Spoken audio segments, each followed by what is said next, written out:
Nanawagan si PNP Chief Police General Jose Melencio Nartates Jr. kay Senator Ronald Bato de la Rosa na igalang ang tsapa, uniforme at institusyon na dati niyang pinagsilbihan. Ito'y para matiyak ang mapayapang resolusyon sa gitna ng nagpapatuloy na operasyon para matuntun siya.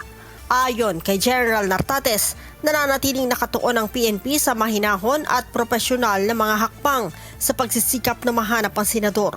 Binigyang diin ni General Nartates na patuloy ang malalim na paggalang ng mga pulis kay De La Rosa dahil sa kanyang mga taon na paglilingkod bilang dating pinuno ng pambansang pulisya. Una nang sinabi ng ilang opisyal na dapat ituring ang senador na maaaring armado at mapanganib dahil sa kanyang karanasan sa pagpapatupad ng batas at pagkakaroon ng akses sa mga baril.